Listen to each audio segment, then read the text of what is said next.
प्रयाग शब्द में प्र का अर्थ है प्रकृष्ट और याग का अर्थ होता है यज्ञ। सूर्य ग्रहों में श्रेष्ठ है और चंद्रमा नक्षत्रों में श्रेष्ठ है। उसी प्रकार प्रयाग सभी तीर्थों में सर्वश्रेष्ठ है।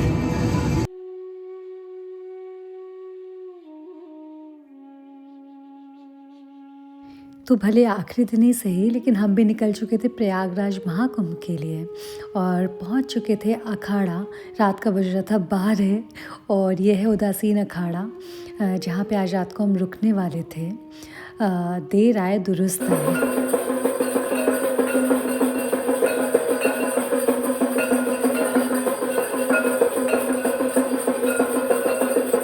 तो 3-4 घंटे की नींद लेने के बाद ये आरती बनी मेरी राइजिंग बेल और इस वक्त बज रहा है सुबह का 5 और इसके बाद हम निकलेंगे घाट के लिए।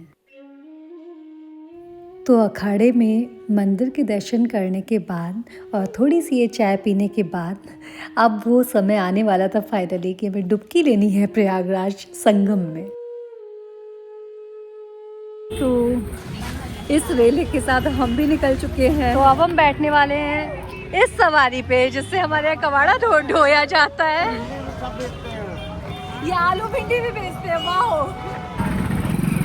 तो ये चल पड़ी है शाशा की सवारी। इसी के साथ सनराइज हो चुका है, देख पा रहा होगा थोड़ा थोड़ा सा। अगर सच कहें तो मेरे को खुद भी यकीन नहीं हो रहा कि हम संगम पहुंच गए। तो सनराइज कितना खूबसूरत लग रहा है।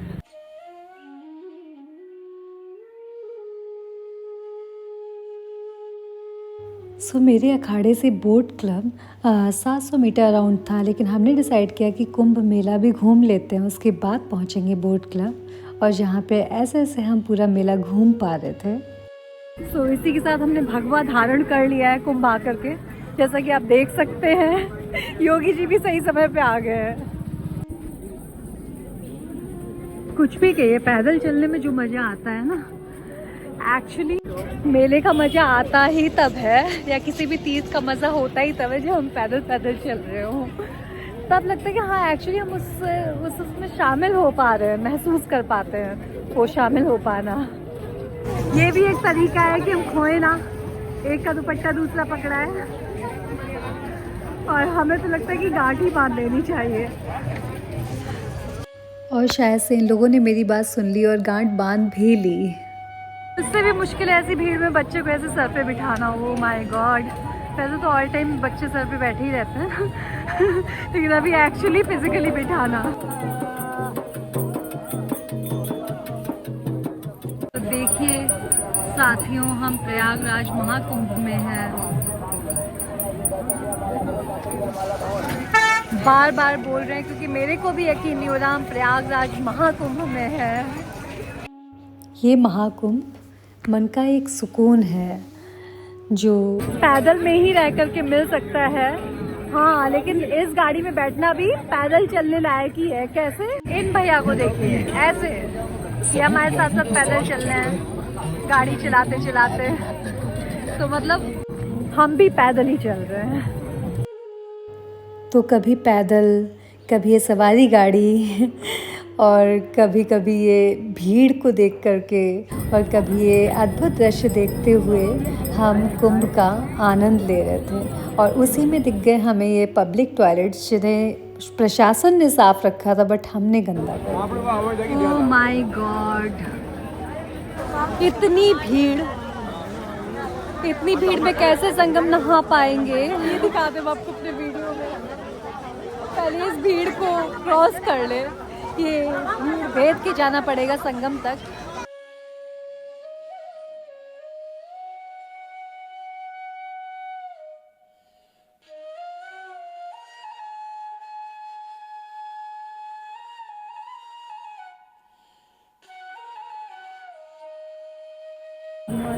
ये वो वाली भीड़ है जो दूर से देखो तो लगता है ओ माय गॉड, और जब इसमें घुस जाओ तो लगता है ओह ये तो कोई भीड़ ही नहीं थी। तो मुस्कुराइए, अभी आप पहुंच चुके हैं कच्छप द्वार।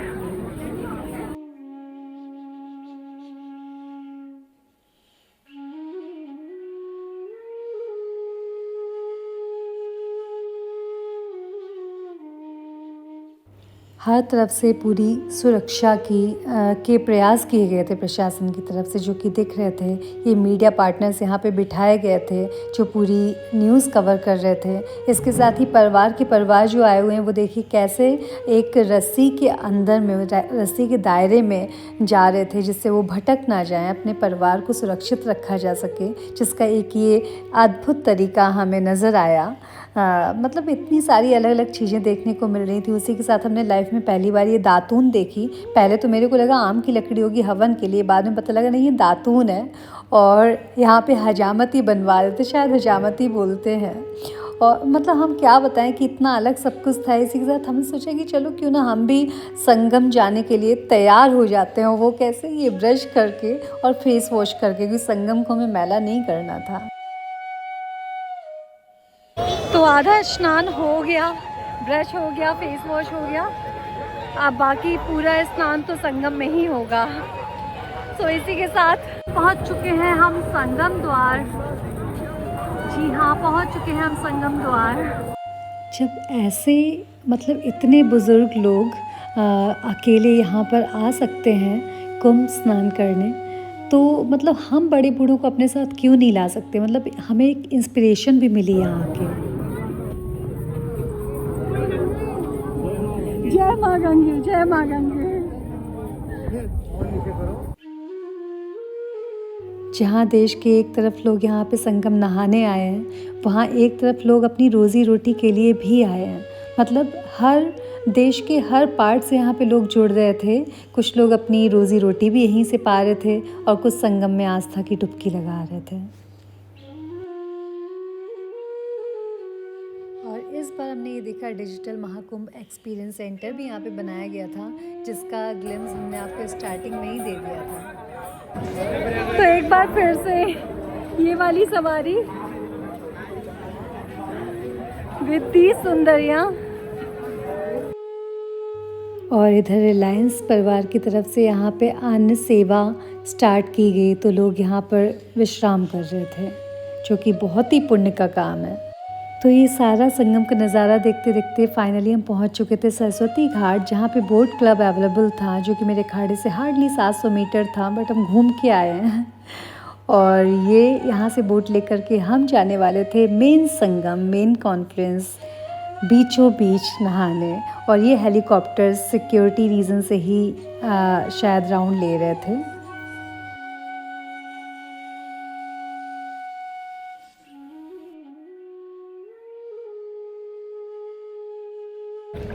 तो प्रयागराज आकर के हम संगम नहाने जा रहे हैं। गंगा जी के घाट पे नहीं, यमुना जी के घाट पे नहीं, हम इस महाकुंभ में संगम नहाते हैं। बोट रोक करके वहाँ डुबकी लगाते हैं और इस तरह इस महाकुंभ में हम संगम नहाते हैं। वाह, एक छोटी सी पोएम बन गई है, राइमिंग वर्ड्स हो गए, राइमिंग लाइंस हो गई हैं। हमने ये जो बोट ली है बोट क्लब से सरस्वती घाट से ली है, कीतगंज में जो कि है। तो अल्टीमेटली मेरे को 3 किलोमीटर से ज़्यादा चलना पड़ गया। उसके बाद हम सरस्वती घाट पहुँचे, क्योंकि मेरे को पता नहीं था कि यहाँ से वो बोट्स मिलती हैं जो कि प्रॉपर उस जगह पहुँचाएंगी। लेकिन हम आपको इतना बता दें कि मतलब पूरी धांधली चल रही है बोट राइड के लिए। मतलब जो जितना कमा पाए वो वाला है, गवर्नमेंट रेट सेट है, लेकिन यहाँ पे जो जितना मांग पा रहा है वो उतना मांग रहा है, जितने उन्हें मिल जाए, और कम में तो सुन ही नहीं रहे हैं।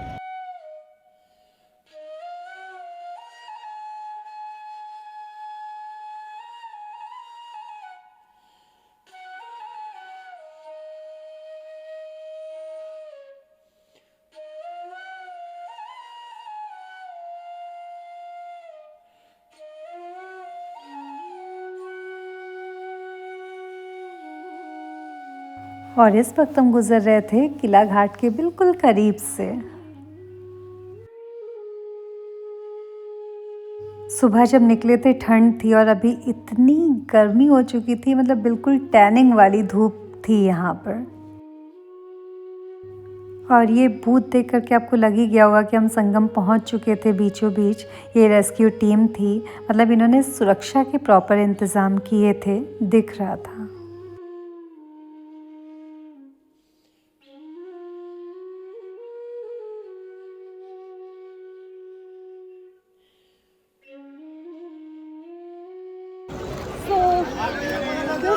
टाइम फॉर डुबकी संगम। जय गंगा मैया।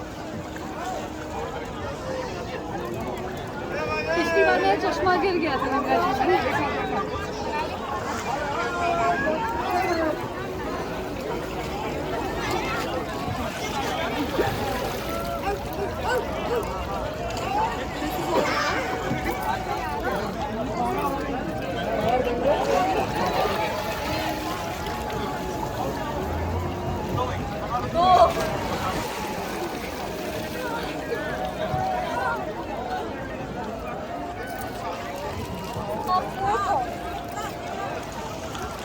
इतना कम पानी है कि बैठ बैठ के डुबकी लेनी पड़ रही है।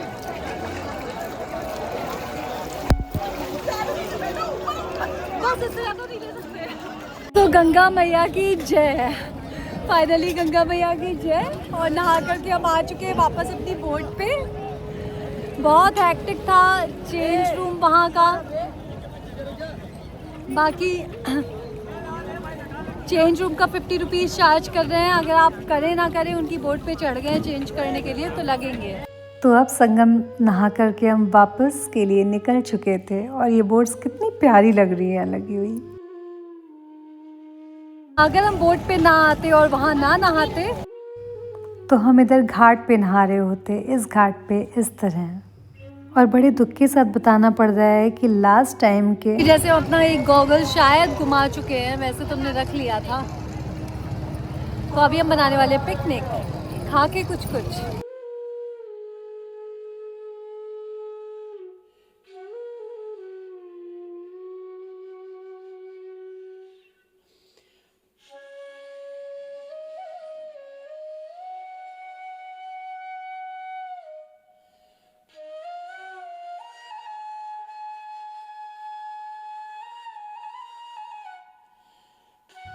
अब हम अपने अखाड़े वापस आ चुके थे और वहाँ पे हमने देखा ये नेवला जो पहली बार देखा था और समय आ चुका था अब छोड़ के जाने का। ये मंदिर और सुबह 5 बजे यहाँ पर होने वाली वो आरती जो मेरे लिए एक राइजिंग बेल का काम की। तो अब मेरा यहाँ से जाने का वक्त हो चुका है। कुंभ नहाना सफल हो गया या कुंभाना सफल हो गया, प्रयागराज आना सफल हो गया। बहुत बड़ी बात है कि मेरे को नहाने का मौका मिल गया। और इतना सुंदर सा इन्होंने बनाया हुआ है बैठने का, इतना प्यारा सा लग रहा है। प्रॉपर कुशन वगैरह डाल दी है। मंदिर अभी बंद है। जाते जाते सोचा इसकी वॉल्स की एक वीडियो बना लें। उसी वक्त हमें मिले ये मुनि जी जिनसे हमने अपने सोचा सारी कन्फ्यूज़न क्यों ना दूर कर लिए जाए जो भी मेरे मन में अब तक आ चुके थे। हमने ये देखा कि जैसे उदासीन अखाड़ा कई तरह के थे तो कंफ्यूजन था, नया अखाड़ा बड़ा अखाड़ा, तो क्या मतलब फ़र्क है? ये जो आप देख रहे हैं और सुन रहे हैं श्री पंचायती बड़ा अखाड़ा उदासीन भ्रमणशील मंडल जमात जी, ये सबसे बड़ा अखाड़ा है जी। ओके हाँ, ये सबसे बड़ा अखाड़ा है। वो देखने में भी लगता है कि बहुत ज़्यादा जगह है जी। तो हमारे अखाड़े में 13 संप्रदाय हैं। ओके 13 अखाड़े, जैसे निर्मली अखाड़ा हो गया और संगल वाला अखाड़ा हो गया, निर्मोही अखाड़ा हो गया, बड़ा अखाड़ा हो गया, ये सारे अखाड़े हैं अपने। और जो बड़ा अखाड़ा है ये अपना एक संतों की टोली बना के पूरा देश भ्रमण करते हैं। हाँ करते हैं। और जो अर्ध कुंभ में हम आए थे ना तो वहाँ पे वो टेंट वगैरह लगे थे तो पूरी झांकी निकल रही थी, इतना अच्छा लगता था वो। हम तब इस बार आ नहीं पाए तो नहीं देख पाए जी। अच्छा, तो जो नागा बाबा होते हैं जो धुनी रमाते हैं तो आप लोग का भी वही वो है? मेरे ही पंथ से हैं वो भी। ओके मतलब आपके लिए ऑप्शनल है कि आप धुनी रमाएं कि नहीं? जी। ओके 4 धुनी हैं, देखो पूरा पश्चिम उत्तर दक्षिण जी। तो सारे चारों संप्रदाय के 4 महंत हैं जी। श्री महंत हैं श्री महेश्वर दास जी महाराज जी। फिर दूसरे नंबर पे हैं श्री महंत दुर्गादास जी। ओके। फिर हैं श्री महंत अद्वैतानंद जी महाराज जी। फिर हैं श्री महंत रामनवमी दास जी महाराज। ओके। इस चारों संप्रदाय के मतलब चारों पंगत के जी 4 महंत। तो महंत के नीचे क्या आएगा? महंत के नीचे जैसे वो हो गया कोठारी हो गया अपना, कोठारी हाँ, भंडारी हो गया हाँ, कारोबारी हो गया हाँ। तो सबके उसमें नहीं आ पाता होगा, ऊपर तक जाना है ना जी।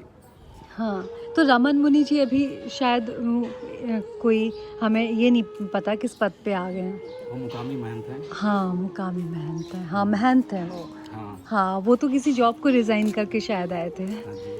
तो मेरे को तो रमन मुनि जी का देख करके ऐसा लगता है कि हमें लगता है वो एसएससी ही क्लियर किए थे। मेरे को अभी एग्जैक्टली याद नहीं, अर्थ कुंभ में तो मिले थे हम उनसे। तो वो जॉब रिज़ाइन करके महंत बने। तो हमें लगता है कि मेरी भी लाइफ में ये दिन जल्दी ही ना आने वाला हो, क्योंकि मेरा भी जॉब अब में मन नहीं लग रहा है। हम भी शायद ऐसा हो सकता है कि आप फिर हमसे मिलने आए और मेरा इंटरव्यू ले रहे हो।